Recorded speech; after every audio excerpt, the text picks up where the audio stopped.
boils and ghouls. You are now tuned in to PVD Horror Podcast. Pleasant screams.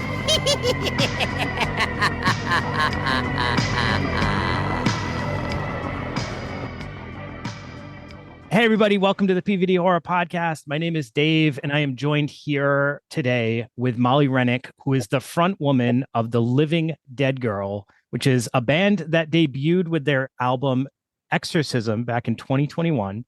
And after receiving attention from publications like Revolver and being featured on Sirius XM Octane and other platforms, they're going to be releasing their newest album, Conspirary, on October 10th. And they've already released the new single and video for the track Poison Me. Molly, thank you for joining me today. Thank you for having me. Of course. So Molly, can you tell our listeners a little bit about yourself, kind of your ventures that you've gone through and what got you started with being a musician? I feel like I was just born to be a musician. Like there was not one singular moment in my life that made me think, okay, that's it. I want to be a musician. I feel like I was just like born already knowing that. So I feel like Living Dead Girl has always been like a thing I've been working towards. And it just really like came to life in the last like 4 or 5 years. When we put out Exorcism in 2021, that's kind of what put us on the map and got us started. And since then it's just grown and snowballed from there with, touring all over Canada and the US, releasing singles that have been on like Sirius XM Octane, like you've said, just things like that. It's like been a really fun journey to be like an independent metal musician. That's cool. So I know that aside from being a musician, you're also a model, right? Yes. What else do you do? I feel like you probably do a number of things. I wear many hats and I like to do a lot of different creative things. Like I love doing makeup. I do all the graphic design for the band, like single covers, the merchandise designs, pretty much any kind of visual for the band, like the lyric videos, the social media posts. I love doing like our video editing, all that kind of stuff. Like I run our website, I design the merch, I fulfill the merch. I just like to be very hands-on and very creative with everything that I can. Holy shit. All right. So you're just like a true artist, like through and through. Yes. Like I direct our music videos and like write the scripts for them and plan everything myself. It's a very like, I don't want to say like one person project because obviously I have band members who are also very important, but I'm very much a control freak with our project. Oh, okay. Do you think in a good way though, because I get shit done. That's exactly what I was going to ask. Like, do you think that's helpful for your success to be a control freak, or do you think sometimes it's like you got to back off a little bit? I feel like it's definitely beneficial. It's one of the reasons I would say that we're doing like as well as we are for like a newer independent band is because anytime we need to do something, I figure out how to do it. Like, for example, like the first time I needed a lyric video, I hired a company to do it. I paid them $500 and I gave them like a very detailed description of what I wanted. And then they like did not do anything that I asked. So I like downloaded an animation software and learned how to make one myself in like one afternoon. So like whenever we need something, I just figure out how to do it myself. And I think that's like a really good trait to have as an artist is that I don't know how we're going to do it, but I'm going to make it work kind of headspace. Yeah, you got to learn as you go, right? You can't be afraid to like try to do it. And like ultimately, I guess at some point, if you really can't get it, I guess you can ask for help at that point. But I think there's a lot to be said for people who just want to like try to do as much as they can and just kind of like get the vision that they have in their head out there for people. So Living Dead Girl is a combination of like a few different genres. It's described as like metal, goth, hard rock, pop, industrial pop, and pop punk. Is that how you would say it, or do you have like your own kind of definition of what it is? I actually think you nailed that. Those were all the exact genres I would have said. Okay, good. How did you guys come about? Like, how did you get the group together? Where did you get the name? Things like that.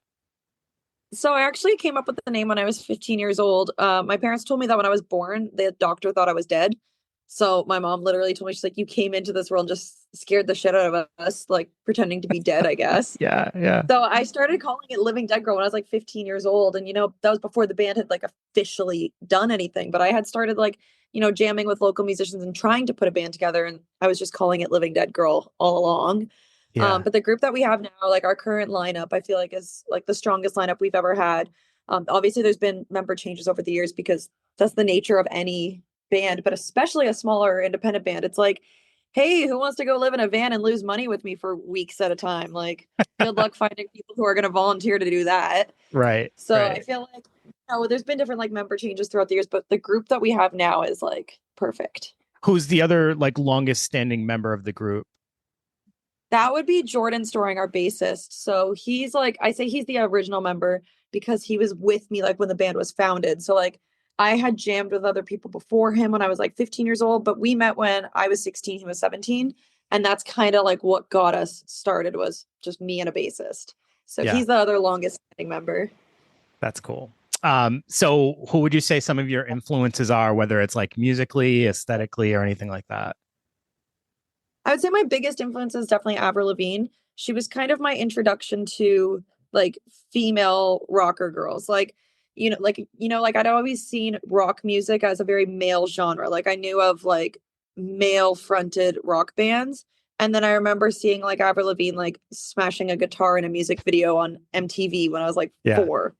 And it was just like I'd never seen a girl do that. I'd only seen like, Britney and Christina and that kind of, like I'd seen pop female and I'd seen rock male. So Avril was kind of my crossover of those two things. I mean, her music is still like pop, but it's a girl playing a guitar and writing her own songs. And that's kind of what made me be like, oh, that's so cool. I want to do that. Yeah. So she was very much like my first love musically. And I would say to this day, I still am very like influenced by her.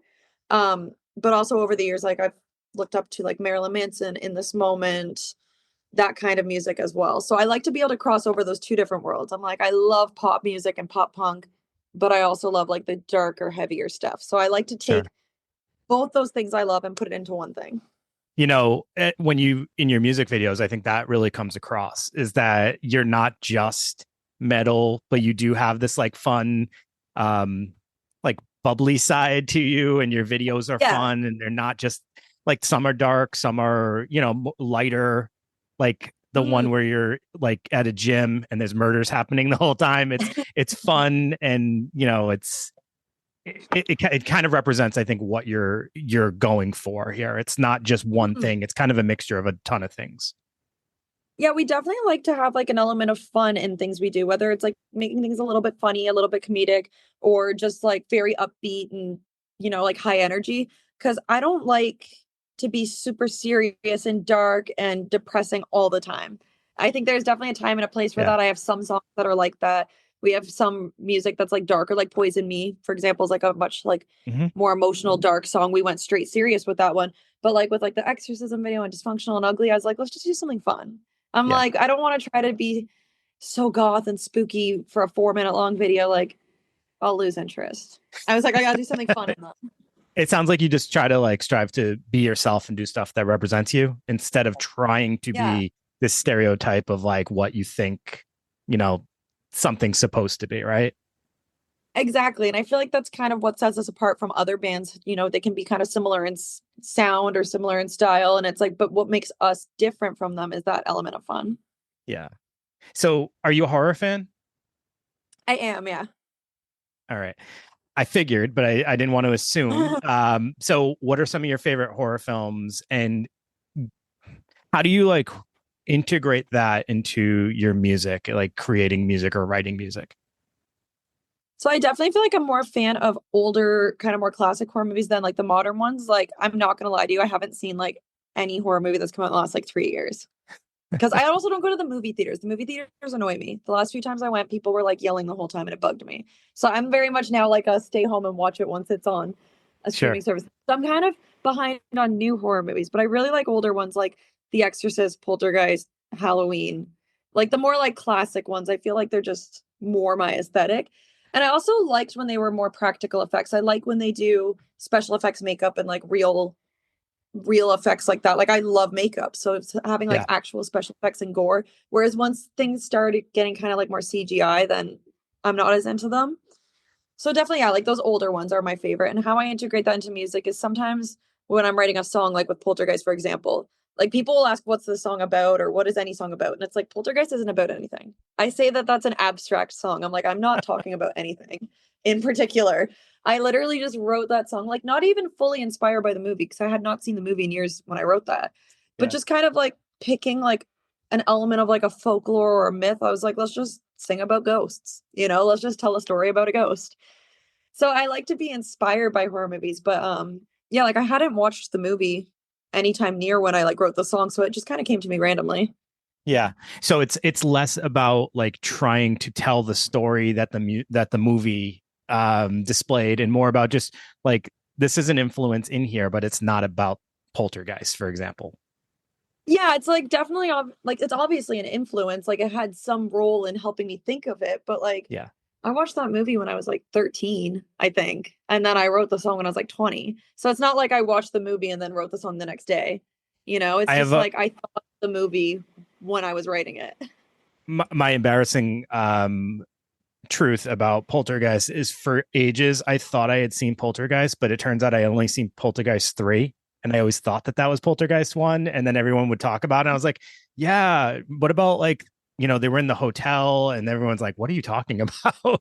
So then I finally watched Poltergeist. I was like, oh, I never saw this, and that was like 2 years ago or 3 years ago, so I'd gone a very long time without it. Was it like 2014, 2015? There was like a remake of it that came out. Yeah, I think that's what kind of dawned on me, that I hadn't actually seen it, because there was like a clown. I'm like, there was no clown in Poltergeist. Was that a like, sequel or a remake? I don't that was like a remember. remake. That was a remake. Okay, yeah, it was a remake. So I remember I saw that, but I liked the 1970s, like the Steven Spielberg one better. Oh, of course. Yeah, that's the ultimate classic right there. Yeah. So as far as using horror as like an influence, aesthetically in your music videos, do you gravitate more towards like the fun horror comedy, or do you also want to like create something super scary one day, like with one of your music videos? The problem with trying to be scary is it's very hard to pull off unless you have like the resources, the team, the budget to do so. Like with Exorcism, for example, we had a bigger budget and a bigger team for that one. So it is actually spooky. Like I had a real special effects makeup artist who did like the scarring on my face for me and everything. We had like the whiteout contacts and like Oh yeah. like spinning my head around and like bending backwards on like the bed and stuff. So like that video we were able to like do elements of scary, but then I still put little bits of comedy in that video because I just wanted to make it fun, like the priests are trying to exorcise me, but the one priest is like trying to hook up with me. Like I was like, let's just make it fun. Right. But we still were able to have some actual true horror in it. Whereas like for the ugly music video, like we're murdering people. But we knew all along this isn't going to look real. We don't have a special effects makeup artist on board. We don't have a big team to make this look real. So we fully leaned in the opposite direction and said, let's go for campy horror. Let's go for cheesy, because that works better on like the DIY indie budget. For sure. Like we added the little cartoon animations on it and kind of tried to play up some more like Powerpuff Girls comic book theme, because I said like me stabbing someone in a gym on a budget of $3 is not going to look real. So we just kind of made the intention to not look real. I like how you're making like little indie films each music video. It sounds like you're putting a lot of effort into creating them, and that's great. You're making little short films basically. Exactly. Like we are a very DIY band. Like our drummer Steve is who filmed and edited the ugly video, and then the little cartoon animations that were all keyed in is like I did that part myself. So like we're a very like small DIY team making these videos. That's amazing. So with your new album Conspiracy, what should fans who are already a fan, like people who are already a fan of Living Dead Girl, what should they expect from this new album? And what also, for people who maybe aren't familiar, or maybe Exorcism didn't connect with them, why should they give it another try? Why should they give Conspiracy a listen? I would say that this album is a bit more like mature and a bit more refined than Exorcism is. Not just musically, but like lyrically, and also with my vocals. Like I was 20 years old when I recorded Exorcism, and then I was 25 when I recorded Conspiracy. So like a lot changes in your life and as an artist in those years. Like I'd worked with a vocal coach in the time being. So I feel like my screams specifically are a lot more dynamic. I had like a bigger range to play with. I could show off my vocals a lot more on this album than I was capable of doing when we recorded Exorcism. So I feel like if maybe Exorcism didn't do it for you or wasn't your vibe, you should still listen to Conspiracy, because it's like, this is the grown up. This is like the big sister album to Exorcism. It's like, that was my debut as like pretty much a teenager. And then this is like my grown up album. That's awesome. And for people who already are familiar with your band and are fans, what do you think they'll get out of this album? So if you already like the Living Dead Girl sound, which I would say is like a very signature blend of like it's heavy and it's catchy at the same time. Like the riffs are heavy, there's good breakdowns, the screams are very in your face, but then it just like goes straight into a pop chorus. If that's your jam and you love that, we still do that on this album. Very well too. Like that was the thing that I was like, because I'll be honest with you, when it comes to like metal, it's probably the genre that like I have an appreciation for it. I can enjoy it. It's not like country. I can't do country at all. But with metal, like I have an appreciation for it. I can listen and say like, oh, I like this or not. But like, it's not the thing that I'll listen to for long periods of time. But I do like your album. I was like, I could listen to for like long rides and stuff like that. I was listening to, I was like, this works for me because it's not just like screaming. There's also hooks, and it was very catchy. Yeah. And you know, I just kind of found myself continuing to go back to it, which I really appreciated. So I totally agree with you. I think it's got a great blend, and it's something that like you can enjoy on so many different levels. And each song it has a slightly different take, which I think you were kind of going for as well. And I love that. Thank you. Yeah, I don't like metal that's just straight screaming the whole time either. So I try to like make music that breaks it up. Like I love screaming, but even I need some clean vocals in between the screaming. Yeah. And you kind of identified this album as being a little bit more vulnerable. And I was listening to some of the songs and I was like, all right, there's some things here that feel personal, right? Like, so I know you mentioned like there's some songs that like, you know, maybe it's not really about anything, but then there's some songs definitely on this album that I feel like are about something. Like your I wrote down a couple of lyrics. So there was one song, I think it's 18, is like, take me back to the time if only I knew then the things I know now. And obviously, you know, that's a theme a lot of us go to. But like for you, did that have some deeper meaning? Were there some things that you were kind of like cathartically getting out as you were writing that song? Yes, definitely. That was probably like the most personal song I've written yet. And I feel like that one's like really like the opposite. Like it's not an abstract song. That's about something very specific. And I feel like people will notice that. But also I think a lot of people will be able to figure it out and relate to it as well. So that was like a very important song to write. But I feel like, yeah, like writing it was like therapeutic for myself. Yeah. Yeah. I think that, you know, people who say that they don't get any catharsis out of making art or writing things, I'm like, that's bullshit. Because like I feel like it comes from somewhere, and we're usually like processing something, or the idea is something we've experienced in some way, shape, or form. So getting it out is always helpful. And when you know, when I was listening to that song, I was like, I feel like this must have some personal attachment. And then there's is it Poison Me that it's about like the toxic relationship? Yes. And, okay. Yeah. So then there was another one that I was like, oh, feels like there's a personal story, or, you know, and something that's relatable, because like these are themes that I think a lot of people experience or have experienced. But, you know, to make the choice to put it in your music is a intentional choice. So I feel like there's some personal connections with these tracks that you have here. Yeah, I can't afford therapy. I just write songs instead. Like, we got to get you some insurance, lady. Yeah, so like, I'll just sing about it. Yeah, well, what's that like to put it in a song, have everybody listen to it, have them singing it back to you at shows? Like, it honestly feels really good, because I feel like it's really cool when I feel something strongly enough that I'm like, okay, I got to talk about this, and I write some lyrics about it and I sing it, and you can hear the emotion in the vocals. And then someone says to me, oh my God, I relate to this song helped me. Or I really feel like I feel this in my soul, or something like that. Like people have commented that. Someone said that on Poison Me the other day. I got a comment on TikTok. Someone's like, I feel this in my bones. And I'm like, that like gave me chills to read, because I'm like, wow, something I created actually impacted you. Like that's really a cool feeling as an artist. Did you think that you would have songs that people would like feel are helpful to them or connect like really heavily with them? I feel like you do expect that, because it's like if you're being very authentic and vulnerable, other people are going to like appreciate that and feel it as well. It's like if, you know, you're talking about something really serious and really personal, and people know it's genuine and they know it's authentic, like it's going to resonate with them. Like Yeah. if it's just like some made up silly song like Poltergeist where I'm talking about literally nothing, no one says to me, "Oh my god, I feel those lyrics," because like it's not about anything. But whereas with a song like Poison Me, it is about something. So I Yeah. feel like it really like relates to things other people are going through. Well, I like that you're kind of honest about saying these are personal things to you. Because imagine if you were just writing these songs and you really don't have a connection to them, and people are like, "Oh, I connect with this song." That would be super disingenuous. So like you're doing music that's authentic. I love that.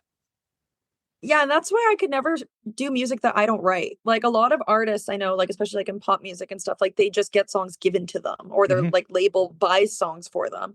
And like I don't write all the music because like I'm not a drummer or anything. Like I don't write our songs and arrange them. I work like with the producer while they're working on it, but I do like the melody lines and the vocals and the lyrics. And it's like if someone else wrote the lyrics and just gave them to me, like I wouldn't want to sing them. Unless it's a cover, which is very different. But I couldn't put my name on something I didn't write. Yeah. Yeah, I can't even imagine that experience of like not being connected to something I make. But you're right, like it happens all the time, especially in like pop music and things like that. Um, I would not be able to do it. no, and so like Poison Me, not only is it like a personal track, it's also the one that was chosen to be the first single of the album. Mhm. Um, what made you choose that track, other than that I it's a great felt song? well, thank you. I felt like that one just really set the tone. I mean, technically speaking, Ugly was the first single off this album because it came out last year, but it's kind of it was really separate from like the cycle, if that makes sense. Like it came out last year as kind of a standalone song, and then Poison Me is now what like came out and announced the album. So I still feel like I consider Poison Me like the lead single that like started the Conspiracy era. So we're just gonna keep Ugly separate. But I just felt like Yeah, Poison yeah. Me was the one that really set the tone for this album. I feel like it lets everyone know this is what this new album sounds like. This is the vibe we're going for. Like I feel like it just like set the stage for the album. The first song on the album though is Conspiracy, right? Yes. And that also, in my opinion, totally represents what you were talking about earlier with like the catchy hook while there's also screaming. Like when I turned on that song, I was like, all right, this is an album I'll be able to listen to pretty easily because Mm. like I just like everything that's going on here. So I like the way the album is kind of constructed, which is something I never really ask anyone when I talk to musicians. I never really ask about that. Like, what's the process of figuring out what song goes first, what song goes next? How do you make that choice?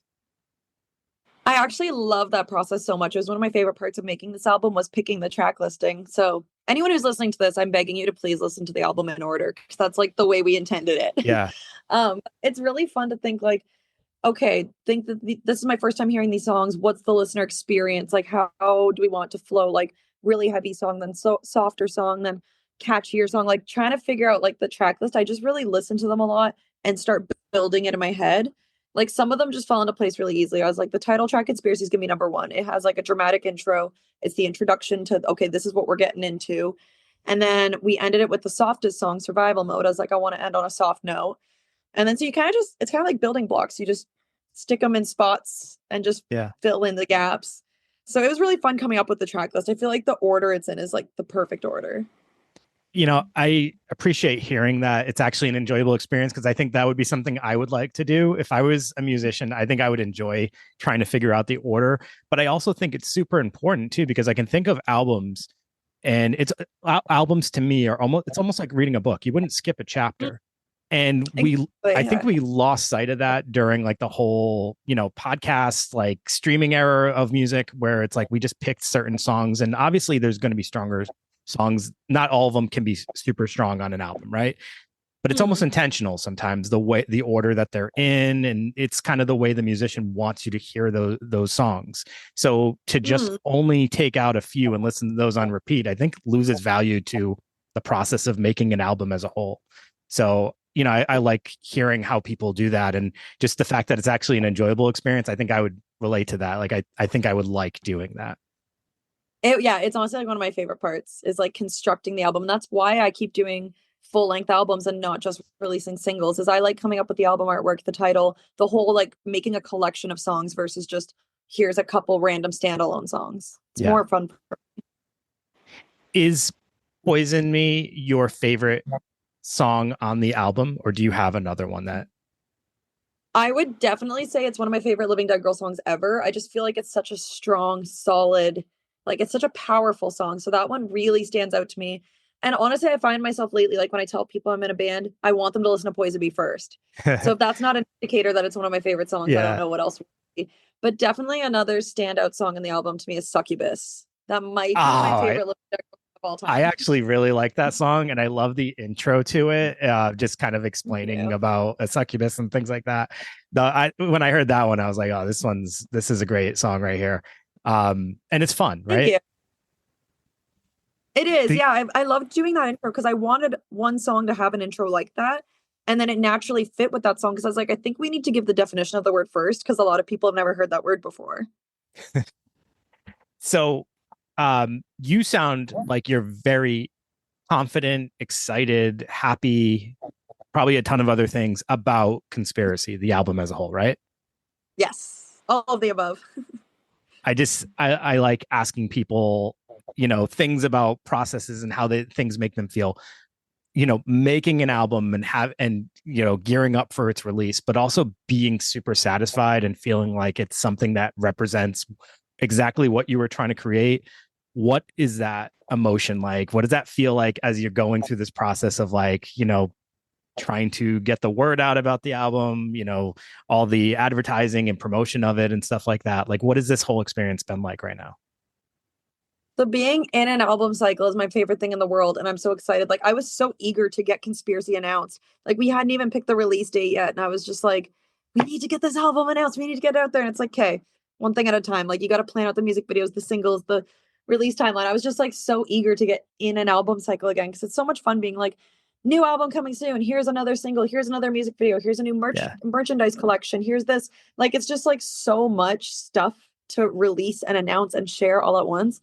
And then when it finally comes out and everyone gets to hear it, it's just so satisfying. Like I've been working on this album for like 2 years now, and I just want people to listen to it. So once it's finally out and everyone gets to listen to it, it's like a payoff. It's like, okay, it was all worth it. Everyone got to hear it now. You've been touring for a while. Is that accurate? Yes, past 4 years. Okay. Are you still currently touring, or is there a tour coming up? So we're touring a little bit less at the moment. We do have a few shows in September, just like a little weekend run. And then we have our album release party in Orlando, Florida on October 10th, which I'm very excited about because album release parties are like very special, fun shows. They're kind of like a different kind of standalone show. But we're doing a little bit less touring at the moment because we've been so focused on this album release, like creating the music videos, the photo shoots, like all the content that's involved, lots of like radio shows and podcast appearances and press and stuff. Yeah. It's just like we've been so busy with the release of this album that if I was living in an RV right now too, I don't think I could do all of it at once. Yeah, exactly. So, during your shows, what's the vibe like? Does it get crazy? What's the craziest thing that you've seen happen at one of your shows? Anything noteworthy? When we played Upheaval Festival, we had like a huge mosh pit during our cover of Skater Boy. And that really like stands out as like an awesome moment. 'Cause it's like I never thought you'd see people moshing to that of all songs. But that I think just sums up for you like how much fun a Living Dead Girl show is. It's Yeah. like normally metal can be kind of known for like people being gatekeepers, like very like it has to be metal and very specific. But then we just show up and we're wearing pink and we're playing Avril Lavigne covers and we're like we straight up said on stage, I'm like, we're not your average metal band. We like to have fun. And we've got a whole crowd of like, grown men moshing to an Avril Lavigne song. That's amazing. It's like that's Yeah. the vibe of our shows. Right. And I love hearing you play tribute to, someone who inspired you. So playing an Avril Lavigne cover is very fitting for that. So that's awesome. It definitely is. And it's honestly one of my favorite songs to do live. I don't think I'll ever take it out of the set list. It's fun That's because awesome. if you've never heard of Living Dead Girl and you're standing in the crowd and you're kind of just nodding your head along to the music, the second those people hear a familiar song, it opens them up. Now they want to Yep. sing along. Now they want to dance. So it's just like a really good way to get every single person in the room like engaged is to just throw a song that everybody knows in. That's so cool. So you mentioned you're in Orlando, right? Yes. Are you a fan of Halloween Horror Nights and like things like that, or have you gone to the Universal's Halloween Horror Nights? I'm not gonna lie, I haven't been to Halloween Horror Nights yet, which is wild because my friends always ask me to. It's just I've been like on tour the past like 3 Octobers and busy. And I'm not gonna lie, I've always been more of a Disney than a Universal Oh, theme park okay. goer. So I've Yeah. only been to Universal, I think, like 3 or 4 times, whereas Sure. Disney, I've been like 10,000 times. But I'm meaning to get to Halloween Horror Nights. I will eventually do it. All right. Well, now that you guys are slowing up on the tours for it's because it's going on right now, you hopefully you can get there maybe this month or next month. Do you do the Disney Halloween? Yes, I did the Mickey's Not So Scary Halloween party once. I Okay. don't like doing the parties like super often just because they're really expensive. Yeah, yeah. But the ride Like times are low, so that's always. $200. I know. Trust me, I know. I actually just went last week or the week before. I just went to the Halloween party in Orlando, and that was a lot of fun. So Oh, it's it is so fun. yeah, it's a good time. Last question for you. So you're kind of a jack of all trades, very artistic. Do you think that we'll see you acting in horror movies? Maybe. I mean, you have the look for it. You have the interest in the genre. Do you think we'll see you acting in maybe some bigger or indie horror movies? Honestly, I would love to be able to say yes to this question confidently. So I plan on it. I hope to do it eventually. Acting is something that I used to do a lot as a teenager. I used to do like a lot of like auditions for like TV shows and things like that. And it just kind of went on the back burner as I was really focused on music. And then through music, I've been able to act a bit like in our music videos. Like Yeah. I've gotten to like, fake murder somebody and like pretend to be possessed and all these things. So I've gotten to like dabble in acting a bit with music, which has been fun. I've been asked to be in horror movies over the past few years. It's just nothing that has like actually like come to fruition. It's been like, oh, we're thinking about doing this movie. Would you be interested? And I'm like, yep, let me know when it happens, kind of thing. Right. That's something I will eventually make my crossover into. Would love to see it. Would love to I see think it. it's so fun. So when that happens, make sure you come back here and you talk to us all about it. Yes, absolutely. So Conspiracy releases October 10th. So people need to mark their calendars and make sure that they get their hands on it. Tell people where to find everything Living Dead Girl right now, social media, websites, all that stuff. So our official website is livingdeadgirl.ca, not .com. It's .ca, like Canada.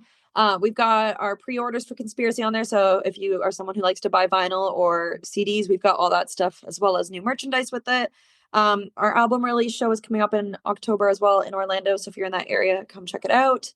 And then on social media, we're Living Dead Girl Official on Instagram, Living Dead Girl Band on Facebook. And our YouTube channel is Living Dead Girl Official. So all the music videos are on there. Awesome.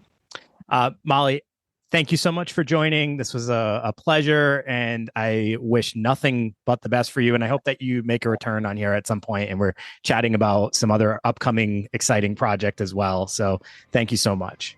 Absolutely. Thank you for having me. Absolutely. Yep. So October 10th, Conspiracy, Living Dead Girl. Make sure you guys check it out, and we'll see you next week with a new episode. Thanks for tuning in. See ya. Thank you.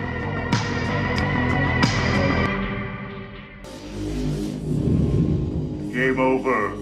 You lose.